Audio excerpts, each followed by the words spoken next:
Hi there, my name is Ashley.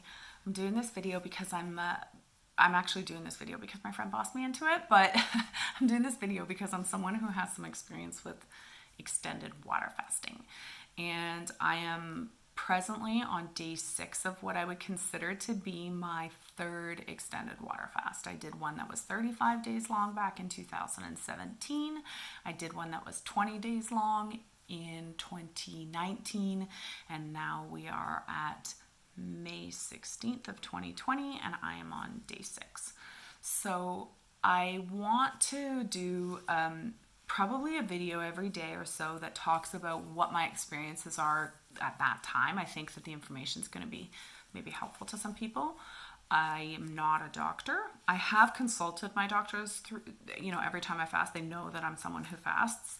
That's important for me. I mean, they know my health, and they certainly give some great advice. I should say my primary care physician is someone who's very open. She's awesome, and she's younger and understands that there are sometimes alternative approaches to health. And so she's very, I wouldn't say she's necessarily supportive of fasting, but she's certainly not against it. She's not somebody who says, "Oh, you're going to die" or anything like that.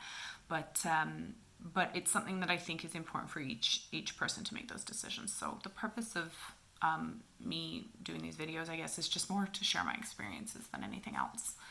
So I'm going to do this video today to talk about prepping for a water fast, because I did do a whole lot of prep back in 2017 when I did my first extended water fast, and now I'm a little bit more used to it, and I think I've learned a little bit every time that I've done a fast.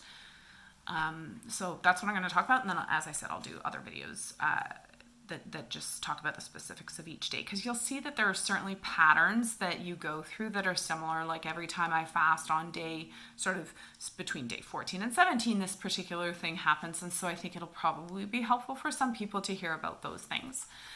As far as prep goes, though, I'll back up to 2017. In 2016, I knew nothing about fasting at all.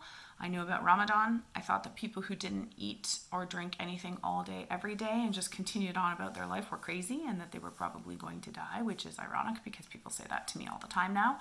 And then I got curious about it. A girlfriend of mine who's a doctor down in the States opened a metabolic center for fasting, and I got really interested and started reading some of the literature that she was talking about, and it intrigued me. There's so many benefits to fasting that I'm sure if you are interested in fasting, you've probably looked a little bit into this stuff. And if you haven't, there's lots and lots of books out there that can give you great information. I'll talk about some another time, but there's lots and lots of literature out there, and the concept that your body can go in and heal itself. And I've had some very personal experiences with that, which are super cool. So I will also talk about those another time. But for today, I'm just going to talk about prep. So in 2016, I got interested in it, started doing more reading.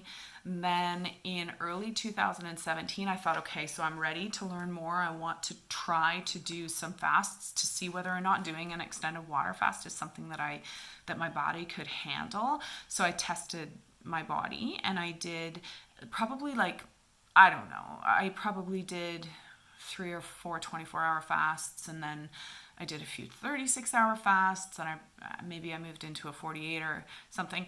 But then I purposefully scheduled a 4-day fast and a 7-day fast and a 10-day fast. I have to say, by the time I got to the 7-day, I felt like I understood it enough, and I understood my body's reaction enough that I probably could have just gone into the longer fast. But because I had committed to doing the 4 and the 7 and the 10, I decided to follow through on that. So the 4-day fast was great. Loved it. Definitely felt some healing happening towards the end of that fast. 7 days, same thing.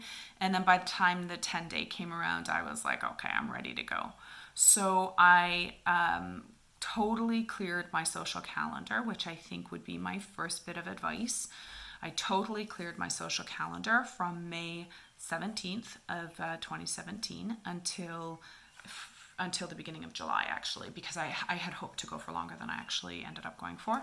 I had a work event rather on the 16th of May, and so I knew that I couldn't start before the 17th of May. So I ate food on the 16th of May at my work event, and then I didn't eat from the evening of May 16th onwards. And I actually ended up breaking my fast on June 21st because my body told me it was time, and I listened, and I knew that it was right for me to do that. So I ended up doing like maybe 34, 35 day fast. I say 35. I'm not sure if exactly that's what the math ends up being, but that's what I say. So in the beginning so the first bit of advice I would have would be that you absolutely have to clear your social calendar. I'm a pretty social person, and I love going out with friends and going for dinner with my husband, and I love sitting on a patio in the spring and summer, and I love taking my kids out for ice cream, and I love going to the bar with my girlfriends. I love all of those things, and I think, and meeting friends for coffee and stuff. And I think that, you know, food and coffee and wine and all of those things are so much a part of our culture here, and what connects us to people, that when you are fasting, if you try and do those things, not only will it be a little bit of a challenge for you, but you'll find that other people find it really challenging. They're like, I feel so bad that you're only having water. So it creates a little bit of a weirdness that you probably are just better to avoid. And you certainly can do that. You certainly could clear your calendar for a month. The other thing is that you're going to be tired. You for sure are going to be tired because your body is feeding on itself, right? Like it's drawing its energy from the cells and the fat stores in your body. So you're going to be tired at the end of the day. And the last thing you're probably going to want to do is meet some girlfriends for coffee or hot water or whatever. That's what I would do. So anyway, so this time, I mean, of course we are in a pandemic, so it's been much easier, but this time I've obviously got nothing going on. So that makes it much, much easier for me to not have to make excuses or to have to specifically clear my social calendar.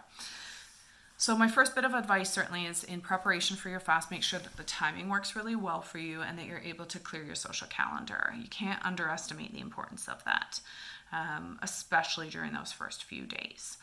The second bit of advice that I want to talk about is actually related to those first few days, and about if you are the person in your family who is responsible for cooking, you're going to want to make sure that you reassign those job responsibilities to somebody else, because being in the kitchen in the first couple of days is not fun. It's eventually, and I can talk about this another time, but eventually you may really enjoy being in the kitchen. But for the first couple of days, you're going to be pretty tired, and the last thing you're going to want to do is be around food. A segue from that brings me to point 3. So point 1 would be clear your social calendar. Point 2 would be make sure that you've cleared your responsibilities in the kitchen. And point 3 is about not feeling well during those first couple of days. So typically I get a headache, and lots of purists out there would say that if you get a headache from fasting, you should certainly try and resolve it with sea salt, which I'll talk about as point 4. But for me, I just want to get past it, and I do still have food in my gut after day 1 and 2, and so I definitely am someone who thinks that there's nothing wrong with taking Tylenol. Now, the first couple of times I fasted, I used this Tylenol because this is what we keep in our house. But it tastes sugary to me. I don't know whether other people agree, and I have actually no idea whether there's any sugar content in this, but the coating on this Tylenol tastes sugary to me. So this time I decided that I didn't want to risk delaying the effects of autophagy, because that's what it's all about. And I went with I bought this Tylenol. I actually am doing online shopping during the pandemic, so I had to go with whatever they gave me, and this was what it looks like. This is the bottle. I think it's meant maybe for arthritic people or something, but anyway, that's the bottle of Tylenol, and they're called caplets. So they don't have any coating, and certainly it doesn't talk about any sugar content on the thing. Not that it probably really matters. I mean, the content in that little pill would be negligible, but for me, I just wanted to not introduce any extra sugar if I could, so I decided to buy that Tylenol instead. So the purpose of that for me is to just help move me past the headache phase. You're taking yourself off of sugar, you're taking yourself off of food, you're taking yourself off of caffeine if you're somebody who drinks coffee and tea. So, and I am. So I think that getting past that headache phase certainly helps me move into feeling better about fasting and not being so consumed with how unwell I feel. I've heard loads and loads of people out there who say that the headaches and that feeling of unwell during the first couple of days were enough that they decided that it was like it was really harmful for them. And I'm sure that there are people who it is not very good for. But I think that the vast majority of people I know who fast say once they get past those initial feelings of unwell, they're really happy that they've done it. So in my opinion, the faster you can move past that, the better. So that's point three. Point three is for me to have decent Tylenol on hand so that I can kick the headache. This particular fast, so as I mentioned, I'm on day 6. This particular fast started, I didn't eat as of Sunday night. So I had dinner on Sunday, which was Mother's Day, and then didn't have anything Monday, Tuesday, Wednesday, Thursday. Today is Saturday. So on Monday, late in the day, I developed a really bad headache. It was quite bad. And then I didn't take Tylenol because I was going to kind of try and see whether or not it would go away on its own. And by Tuesday morning, like through the night on Monday, by Tuesday morning, it was pretty bad. So I had a Tylenol, and by noon on Tuesday, it was gone. And I haven't had another headache since. And I don't anticipate having one. I've never had headaches like after that initial day. So I don't anticipate anything happening that way again. So anyway, so the fourth point that I want to make is about sea salt. So this is another really important thing that you have to have on hand before you start, and it's pink Himalayan sea salt. I just buy it in bulk and I refill this container, and then I grind it up so it looks like that. It's like ground up pink Himalayan sea salt, and I take a couple of pinches of pink Himalayan sea salt each morning, and I put it into a glass of water and drink that glass of water. And I do that every single day when I'm fasting. Sometimes I introduce more sea salt throughout the day if I'm feeling especially lethargic or that my energy is especially low. If I do sense the beginning of sort of a headache or a feeling of unwell, even sometimes like my tummy will get upset. Like I'll feel like I'm getting an upset tummy, and I have sea salt and it makes me feel way better. So anytime I'm feeling anything other than great, I have sea salt, and generally speaking, it helps so much. So it's something you're definitely going to want in the beginning, and I would certainly suggest that I take it every day, and that I think that anybody who I've talked to who fasts on a regular basis takes it every day. Like I said, a couple pinches in a glass of water every morning. So point 1 would be clear your social calendar. Point 2 is assign someone else as chef in the kitchen for the first couple of days. Point 3 would be make sure you have Tylenol on hand if that's something that makes sense to you. And point 4 would be you definitely need to have the ground pink Himalayan sea salt available to you from day 1. And so that's kind of it for prepping for fasting. I'll come back and I'll talk about what day 1 was like, and then we'll move from there. Thank you.